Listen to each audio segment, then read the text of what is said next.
जनपद में समाजवादी पार्टी युवजन सभा 11 जनवरी से साइकिल यात्रा और जन चौपाल के माध्यम से जनता के बीच पहुंचकर वर्तमान भाजपा सरकार के द्वारा जनता से किए गए वादे के खिलाफ को लेकर उनके बीच रखने का काम करेगी और समाजवादी पार्टी को आने वाले विधानसभा चुनाव में जीत के लिए हासिल करवाएगी। इस साइकिल यात्रा में प्रमुख रूप से महंगाई, बेरोजगारी, भ्रष्टाचार का मुद्दा रहेगा और इस कार्यक्रम की जानकारी युवा जन सेवा के जिला अध्यक्ष जयसिंह यादव ने प्रेस वार्ता के दौरान दी।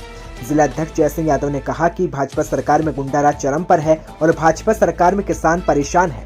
किसानों को धान नहीं खरीदा जा रहा, धान की बोरी में कटौती हो रही है, कीटनाशकों बीज के दाम बढ़ रहे हैं और किसानों की फसल को उचित दाम नहीं मिल पा रहा। खड़ी फसल छुट्टा जानवर खा जाते हो, जिससे उत्तर प्रदेश का अन्नदाता बेहाल और परेशान है और आत्महत्या करने को मजबूर है। पहले हमारी साइकिल यात्रा का कार्यक्रम 7 जनवरी को था, लेकिन राष्ट्रीय अध्यक्ष अखिलेश यादव ने 8 और 9 जनवरी को अयोध्या आगमन पर कार्यक्रम 11 जनवरी को कर दिया है और अयोध्या की जनता से हाथ जोड़कर अपील है कि अखिलेश यादव के कार्यक्रम में ज्यादा से ज्यादा संख्या में पहुंचकर कार्यक्रम को सफल बनाएं। खबर अयोध्या से है, जहां आजादी से लेकर अब तक विद्युत के लिए तरस रहे ग्राम सभाओं में विधायक इंद्र प्रताप तिवारी, खब्बू तिवारी के द्वारा विधायक निधि से विद्युतीकरण कराने पर ग्रामवासियों में खुशी की लहर देखी। अयोध्या जनपद के विधानसभा गोसाईगंज में कुछ ग्राम सभाओं में आजादी से लेकर अभी तक विद्युतीकरण न होने पर वहां के विधायक इंद्र प्रताप तिवारी, खब्बू तिवारी के द्वारा अपने विधायक निधि से विकास खंड तारुन के ग्राम सभा पारा, गरीब शाह का मजरा, दादरा समेत विधानसभा गोसाईगंज में विद्युतीकरण से अछूत ऐसे ग्राम सभा जो कि आजादी के बाद अभी तक विद्युतीकरण नहीं हुआ, ऐसे ग्राम सभा में विद्युतीकरण के लिए विधायक के द्वारा अगस्त माह 2021 में अपने विधायक निधि के माध्यम से विद्युतीकरण हेतु पत्र लिखा गया था, जो कि सितंबर माह में 45 लाख की राशि अवमुक्त होकर विद्युतीकरण का कार्य शुरू हुआ था। विधायक इंद्रजीत तिवारी, खब्बू तिवारी के विधायक निधि से विद्युतीकरण का कार्य चल रहा है और बेहद जल्द विद्युतीकरण का कार्य पूर्ण हो जाएगा। ऐसे में विधायक को स्थानीय जनता बारंबार प्रणाम कर रही है, तो वहीं धन्यवाद भी व्यक्त कर रही है। देखा जाए तो ग्राम सभाओं में विद्युतीकरण का कार्य चल रहा है। विकास खंड तारुन के ग्राम सभा पारा, गरीब शाह का मजरा, दादरा में विद्युतीकरण का कार्य हो रहा है। विकासखंड तारुन के ग्राम सभा गोरा गयासपुर में तमसा नदी के तट पर चल रहा है। विकासखंड तारुन के ग्राम सभा चौदहा के मझा केवटिया में विद्युतीकरण चल रहा है। इसके साथ विकासखंड मया में दिलासीगंज स्नान घाट पर भी कार्य चल रहा है। वहीं विकासखंड मया में कुमिया के मजरा, बीरनपुर ककहरा में विद्युतीकरण का कार्य 63 केवीए का नवीन ट्रांसफार्मर लगाया जा रहा है। विकासखंड मया में मेनपुर में 63 केवीए का नवीन ट्रांसफार्मर, इसके साथ ही ग्राम सभा पोसरा में 63 केवीए का भी ट्रांसफार्मर लगाया जा रहा है। तो वहीं तारुन के पड़ेलवा चौराहे पर 63 केवीए का नवीन ट्रांसफार्मर लगाने की भी योजना है। तारुन के कमला विकास नगर से कल्याणपुर छितौना तक विद्युतीकरण का कार्य चल रहा है।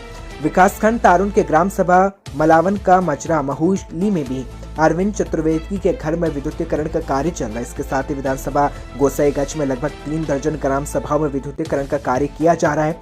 देखा जाए तो एक अच्छी पहल के रूप में शुरू किया गया। आज राजभवन के समीप शाम 3 बजे एसबीएम कर्मियों का समायोजन न करते हुए केंद्र के निर्देश को उल्लंघन करने के विरोध में स्वच्छ भारत मिशन ग्रामीण अनुबंध कर्मी महासंघ की ओर से झारखंड प्रांत के सभी कर्मियों के द्वारा हासिल किए गए उपलब्धियों और सम्मान प्रमाण पत्र का हवन कुंड में स्वाहा कार्यक्रम का आयोजन किया गया। जिला अध्यक्ष महिला कांग्रेस जरीना आगा को इलाके में बुलाकर फूल मालाओं से भरपूर स्वागत और जनसभा हुई।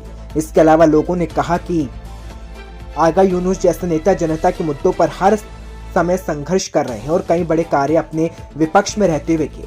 लोगों ने कहा कि ऐसा ईमानदार, निर्भीक जनता की आवाज, गरीबों का साथी और उनके जनता के प्रति समर्पण को देखते हुए ऐसे नेता को सब विधायक बनना चाहते हैं और इसलिए पार्टी को उन्हें टिकट देना चाहिए।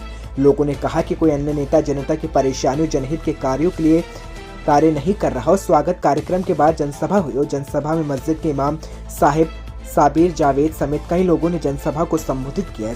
समारोह में जनसभा में भारी संख्या में महिलाएं और आमजन से मुलाकात की गई। मुख्यमंत्री योगी आदित्यनाथ अलीगढ़ के कसिमपुर में 660 मेगावाट की यूनिट का लोकार्पण किया। इससे पहले सीएम ने यूनिट की डिजाइन देखी और लोकार्पण के बाद जनसभा के मंच पर पहुंचे। सीएम योगी आदित्यनाथ ने कहा कि कोरोना काल में हमने सेवा की, तब कोई नहीं आया। 22 महीने हो गए और क्लास अटेंड हमने की, अब तक ये अंतिम 1 महीने में आकर क्लास टॉप करना चाहते हैं। कैसे संभव है? लेकिन ये लोग यही कहना चाहते हैं। अगर कांग्रेस सपा बसपा होती तो ये लेकर भाग जाते। वहीं सीएम ने नई यूनिट समेत सीएम ने 7255 करोड़ रुपए के विकास कार्यों की सौगात दी, 2000 विद्यार्थियों को टैबलेट भी बांटे और इसके चलते पुलिस प्रशासन ने सुरक्षा व्यवस्था के कड़े इंतजाम किए। 31 मजिस्ट्रेट को कार्यालय स्थल पर तैनात किया गया था और इससे पहले डीएम सेल्वा कुमारी, जेएसपी कलानिधि नेथानी समेत कई अफसरों ने सभा के स्थल का निरीक्षण किया। सीएम ने टैबलेट और स्मार्टफोन वितरण में टीकाराम कन्या महाविद्यालय, धर्म समाज महाविद्यालय, श्री वार्ष्णेय महाविद्यालय, राजकीय आईटीआई के विद्यार्थी शामिल थे। एसएसपी ने बताया कि सीएम की सुरक्षा के कड़े इंतजाम किए गए। हेलीपैड, सभा स्थल, पार्किंग समेत सभी स्थानों पर सुरक्षा के पूरे इंतजाम किए गए थे। बता दें 6000 करोड़ की 660 मेगावाट यूनिट की सौगात सीएम योगी आदित्यनाथ ने दी। इसके साथ ही 1000 करोड़ के 9 बिजली केंद्र का लोकार्पण और 3 का शिलान्यास भी किया। 255 करोड़ की 113 अन्य परियोजनाओं का लोकार्पण और शिलान्यास भी शामिल है। यूपी के सिद्धार्थनगर जिले की मोहाना थाने की पुलिस को बड़ी सफलता मिली है। वाहन चेकिंग के दौरान 2 बाइक चोर पुलिस के हत्थे चढ़ गए और पकड़े गए चोरों में एक चोर जिले के कपिलवस्तु थाना क्षेत्र का निवासी है तो और दूसरा नेपाल देश के लुम्बिनी जिले का बताया जा रहा है। इन चोरों के पास से 2 बाइक बरामद की गई है जिनकी कीमत 1,15,000 रुपए आकी जा रही है। इस पूरे घटनाक्रम की जानकारी सदर सीओ प्रदीप कुमार यादव ने प्रेस कॉन्फ्रेंस कर दी। सीओ सदर ने मीडिया से मुखातिब होकर कहा कि पकड़े गए दोनों मोटरसाइकिल चोरों के खिलाफ मुकदमा दर्ज कर आगे की कार्रवाई शुरू कर दी गई है। ककरावा बॉर्डर पे चेकिंग कर रही थी। चेकिंग के दौरान 2 मोटरसाइकिल संदिग्ध मिली, जिनसे एक मोटरसाइकिल सुपर स्प्लेंडर थी, था विजय पासवान। उससे पूछताछ की गई तो पता चला कि ये मोटरसाइकिल सुपर स्प्लेंडर 2014 में देवरिया कोतवाली से चोरी की गई थी और इसका उसने जो है फर्जी कागज़ और फर्जी नेम प्लेट बनवाया था। और दूसरी मोटरसाइकिल सुपर पल्सर थी और उसके बारे में तहकीकात की जा रही है। बाकी दोनों के खिलाफ उचित धाराओं में मुकदमा पंजीकृत करके आवश्यक विधिक कार्रवाई की जाएगी।